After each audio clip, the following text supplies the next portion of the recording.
Selamat malam, shalom kepada seluruh umat Tuhan dimanapun Bapak Ibu dan Saudara-saudari sekalian berada. Doa dan harapan saya semua kita dalam keadaan yang baik, sehat-sehat saja. Sebelum kita renungkan firman Tuhan, saya ajak kita semua untuk satukan hati dan mari kita berdoa. Tuhan Yesus, terima kasih untuk hari yang baik. Kami semua diberikan anugerah-Mu, kami boleh melewatinya dengan baik dan kami percaya Tuhan selalu ada di pihak kami. Tuhan selalu senantiasa menuntun kami, menolong kami. Dan saat ini hati dan pikiran kami sudah siap untuk merenungkan firman Tuhan. Tolonglah kami semua untuk dapat mengertinya dengan baik.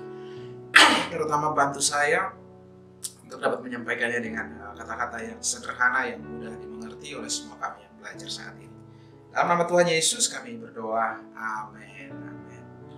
Kita teruskan pembelajaran kita sepanjang bulan November ini dari Lukas pasal 7 ayat 11 sampai dengan 16. Di sana dikatakan demikian. Kemudian Yesus pergi ke suatu kota yang bernama Nain. Murid-muridnya pergi bersama-sama dengan dia dan juga orang banyak menyertainya berbondong-bondong. Setelah ia dekat pintu gerbang kota, ada orang mati diusung keluar. Anak laki-laki, anak tunggal ibunya yang sudah janda, dan banyak orang dari kota itu menyertai janda itu. Dan ketika Tuhan melihat janda itu, tergeraklah hatinya oleh belas kasihannya. Lalu ia berkata kepadanya, "Jangan menangis." Sambil menghampiri usungan itu, ia menyentuhnya, dan sedang para pengusung berhenti, ia berkata, "Hai anak muda, aku berkata kepadamu, bangkitlah." Maka bangunlah orang itu dan duduk dan mulai berkata-kata, dan Yesus menyerahkannya kepada ibunya. Semua orang itu ketakutan dan mereka memuliakan Allah sambil berkata, "Seorang nabi besar telah muncul di tengah-tengah kita dan Allah telah melawat umatnya." Nah, bulan ini kita ngobrol banyak tentang belas kasihan. Dan peristiwa ini Lukas memberitahu bahwa terjadi di satu kota namanya Nain. Dan itu dekat pintu gerbang daripada kota Nain ini. Nah, dari peristiwa ini saya ingin membagikan beberapa hal apa yang terjadi di Nain ini, juga mengingatkan kembali kepada kita bahwa Tuhan Yesus itu adalah pribadi yang penuh dengan belas kasihan. Kalau kita perhatikan cerita tadi, Yesus ada di situ, Yesus melewati di tempat itu dan dia melihat ibu yang sedang sedih karena anaknya yang meninggal ini. Dan dia kemudian mendekati ibu itu dan dia menghibur, dan tidak hanya cukup sampai di situ, dia kemudian pergi untuk membangkitkan anak ini. Yang ingin saya kasih tahu adalah bahwa sampai saat ini Tuhan yang sama, kasihnya tidak pernah berubah.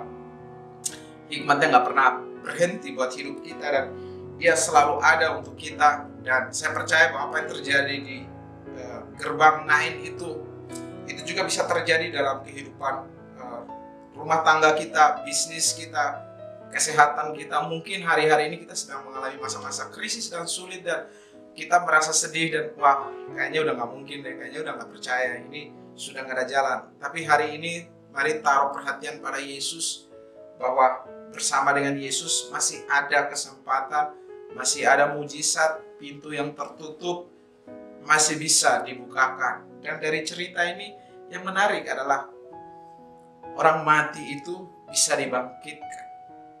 Dan ibu itu tentu sedih karena dia punya anak satu-satunya sudah meninggal dan dia udah gak punya harapan apa-apa. Tetapi dalam kondisi sudah tidak ada harapan, disitulah Yesus hadir untuk memberikan pengharapan. Jadi pesan saya malam hari ini adalah sekali lagi, mungkin keadaan bikin kita udah gak punya harapan, merasa di depan itu suram, gelap. Tetapi hari ini jangan taruh pandangan kita kepada problem kita, tapi coba taruh fokus kita kepada Yesus.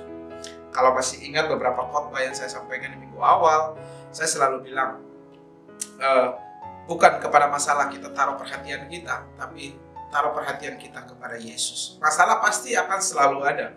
Selama kita masih hidup, itu pasti masalah akan selalu ada. Tapi bagaimana sekarang kita menyikapi semua? Dan di Alkitab kita menemukan solusi yang Tuhan tawarkan, bahwa Yesus selalu hadir untuk memberikan pertolongan. Nah, yang kedua yang ingin saya beritahu, selain Tuhan adalah pribadi yang punya sifat belas kasihan, tetapi Tuhan juga menyatakan diri sebagai pelindung atau penolong bagi orang-orang yang susah.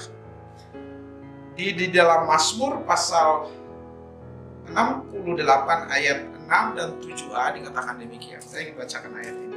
Mazmur 68 mencatat hal yang menarik. Dikatakan demikian, ayat 6. Bapa bagi anak yatim dan pelindung bagi para janda. Itulah Allah di kediamannya yang kudus. Allah memberi tempat tinggal kepada orang-orang sebatang kara.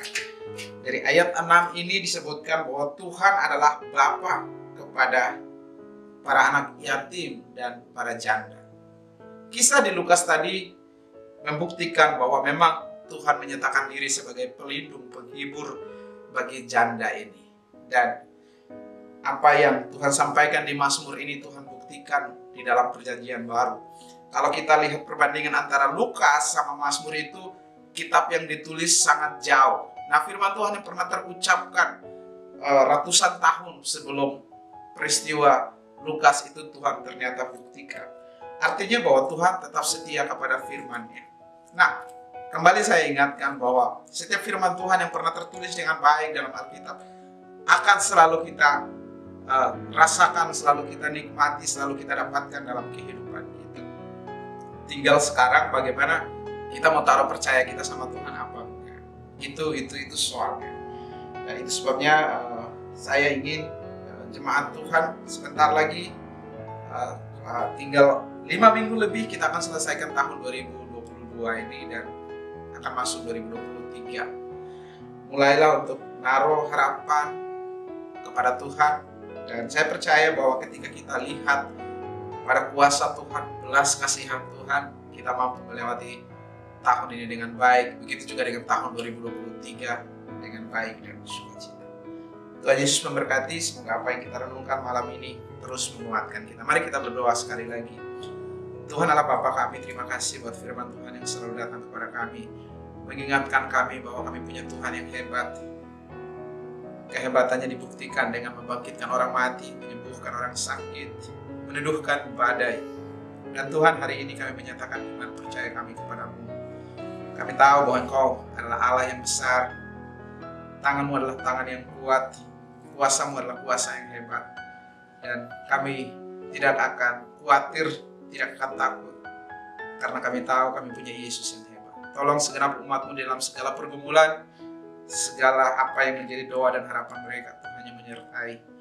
Dan dalam beberapa minggu lagi kami akan selesaikan tahun ini. Tuhan terus tuntun sertai umat-Mu, nyatakan kasih-Mu, bukakan pintu berkat, mujizat kepada umat-umat-Mu. Mereka yang mencari pekerjaan juga, Tuhan berikan mereka pekerjaan. Mereka yang bergumul dengan sakit penyakit, juga Tuhan Yesus berikan mereka kesembuhan.